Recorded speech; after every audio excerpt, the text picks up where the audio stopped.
SpaceX's strong work ethic is evident, and the energy at Starbase is always high. Shortly after the firing test, SpaceX promptly moved Booster 9 off the launch mount and onto the transport stand, preparing to return it to the South Texas Star factory. This doesn't spell trouble for B9, and before I dive into the specifics, take a look at these captivating pictures. If you had to pick one word, what would it be? I'd choose amazing. These images truly showcase remarkable advancements in rocket science. But let's get back on track. The likely reason for SpaceX bringing back the Super Heavy booster to the factory is to carefully check its Raptors, and they might even wrap some of them. In case you missed it, a good time to remind you to click the bell for updates. Recent tests didn't run for their full duration. To give you an idea, a full duration firing isn't too long, just 5 seconds. However, B9 fell short, lasting only 2.74 seconds per SpaceX's webcast. Additionally, 4 of the rocket's 33 main Raptor engines shut down early. This points to SpaceX still dealing with Raptor engine reliability, despite their hard work to improve them. This rocket uses Raptor 2 engines, while Raptor 3 is in development to tackle these reliability issues. To be frank, having 4 engines shut down at this stage of the game isn't a positive development, particularly considering that there's no option to kickstart the engines on the outer ring. Nonetheless, I remain absolutely confident that SpaceX will address these issues. However, it's important to note that the reason Booster 9 has returned to the Mega Bay isn't solely engine replacement. Given SpaceX's previous practices of assessing boosters right on the launch pad, it's likely that Booster 9 will undergo a comprehensive examination. If all goes well, it might earn its metaphorical crown. This isn't just a showpiece, but rather a pivotal element within the Starship system, potentially crucial in the next IDF. The hot staging ring, akin to a waistband or belt rather than a crown, pardon the random thought about pants, will find its place in Booster 9. This addition aims to simplify the stage separation process during flight. Yet, moving B9 serves another purpose, verifying the water deluge system under the OLM. This system faced a trial by fire quite literally during B9's 29.9 engine firing. Regrettably, it fell short of the 3-second mark. Nevertheless, this showcases the immense power of SpaceX's formidable heavy-lift vehicle. The exact volume of water released during the full pressure spray remains uncertain, but it's undoubtedly a significant milestone. This stride paves the way for a launch infrastructure primed to support the second test flight of the world's mightiest rocket. During the preceding IDF, the intense heat and energy emitted by the Super Heavy booster's 33 Raptor engines caused a crater to form underneath the OLM orbital launch mount. This impact also produced fragments of concrete and various debris, inflicting significant damage on the launch mount. Depending on the rationale behind Booster 9's return to the factory, there is a past occurrence suggesting it could be back at the launch site in as little as a week. Conversely, if substantial repairs or major work on the pad are deemed necessary, it might be weeks before SpaceX relocates the first stage to the launch pad.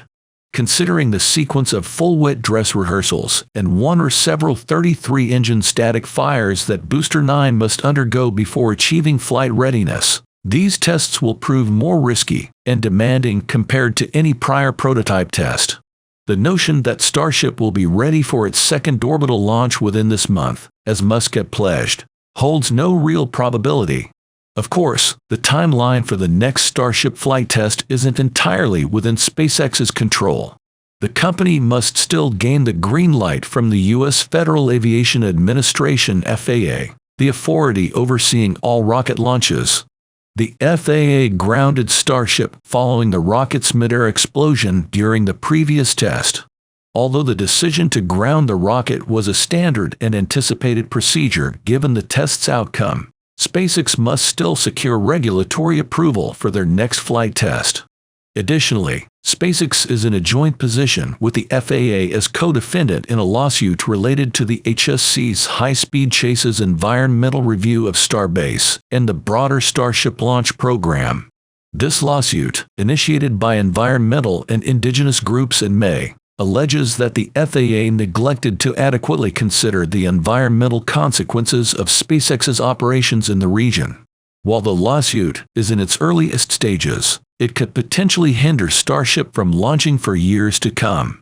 Interestingly, in 2024, the first manned launch of Boeing's Starliner crew capsule, which has been plagued by delays, is facing a further postponement due to ongoing efforts to test and, in some cases, replace specific components and infrastructure. Mark Nappy, who heads Boeing's Starliner program, underscored the significance of parachute functionality in shaping the potential launch timeline. According to current estimations, the spacecraft's preparation is targeted for early March of the subsequent year. However, this doesn't definitively indicate a March launch date, but rather suggests that the spacecraft should be ready around that time frame. The actual determination of the launch date for the Crew Flight Test CFT mission involves a collaborative process encompassing Boeing, NASA, and United Launch Alliance (ULA), the entity responsible for the Atlas V rocket propelling the Starliner. This assessment takes into account factors like the space station's crew and cargo schedules, booster availability, and other pertinent considerations. Steve Stitch, NASA's manager of the Commercial Crew Program, acknowledged the demand for a precise launch date. He highlighted that the vehicle's readiness is expected to align with March, a month when the Russians traditionally rotate their Soyuz spacecraft and crews. This schedule coincides with cargo flights, and effective coordination with ULA is crucial before pinpointing an exact launch date. Assuming that the CFT mission advances in 2024 around March or April, with minimal complications, Boeing might attain certification for operational crew rotation missions to the space station by the conclusion of 2024. Upon securing certification, NASA intends to conduct one crew rotation mission using Crew Dragon and another using Starliner annually until the International Space Station program wraps up in 2030. Stitch emphasized the paramount goal of establishing two distinct and diverse space transportation systems. Initially, the plan he outlined aimed to complete the crew flight test and certification work for Boeing. This would be followed by alternating flights, one by Boeing and the other by SpaceX, for annual crew rotations. Despite the hurdles presented by delays and the accompanying expenses, Mark Nappy underscored Boeing's steadfast commitment to the Starliner project. This dedication might also serve to instill confidence among shareholders in Boeing's ability to fulfill its commitments. He highlighted that the project's hardware has been secured for the scheduled flights, encompassing the crew flight test and the subsequent 6 flights. Moreover, the potential for extra flights beyond the initial 6 exists with other customers, reaffirming Boeing's enduring dedication to the endeavor. Should the crew flight test take place in the spring or early summer of 2024, it will mark almost 4 years since SpaceX conducted their Demo 2 launch to the ISS. This achievement adds another accolade to SpaceX's repertoire, considering they were seen as the underdog at that time, often likened to David against Boeing's Goliath. The first operational crewed flight might not materialize until 2025. Nonetheless, Boeing has secured contracts for 6 crew missions to the International Space Station.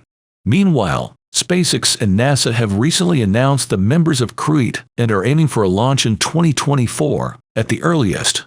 The forthcoming flight, Crew 7, is slated to launch later this month, specifically on the 23rd. During this mission, Crew 7 will transport 4 individuals to space: NASA's Jasmine McBelly, Andreas Mogensen from the European Space Agency, Satoshi Furukawa from Japan, and Russian cosmonaut Konstantin Borisov. The journey will occur aboard a SpaceX Dragon capsule named Endurance, with their destination set for the ISS. NASA is yet to reveal when Endurance will dock with the orbiting lab, but typically, this occurs about a day after launch, hinting at a possible docking on August 24th. Crew 6 is expected to return to Earth on August 25th, if there's enough time for a smooth handover between the 2 SpaceX crews. Crew 7 is NASA's 7th operational astronaut mission sent to the ISS by SpaceX. While SpaceX serves a range of clients, this will be their 11th time sending people into space. Their past missions include the Demo 2 test mission to the ISS in 2020, the private Inspiration 4 flight to Earth orbit in September 2021, and overseeing the Axone and Ax-2 missions to the station in April 2022 and May 2023. Operations for Axone and Ax-2 are managed by the Houston-based company, Axiom Space. NASA officials have indicated that the adjusted launch date for Crew 7 will factor in additional ISS activities, including the impending launches of the Cygnus cargo spacecraft by Northrop Grumman and the Roscosmos Progress cargo spacecraft. Both missions are slated to launch to the ISS in the forthcoming weeks, as outlined in the statement. And with that, our coverage concludes. If you're keen on supporting our channel and accessing exclusive content, kindly consider becoming a patron by clicking the link in the description below. We deeply value your generosity and your fervor for space exploration. As always, this is Kevin from SpaceX, and until our next encounter, keep your eyes on the stars.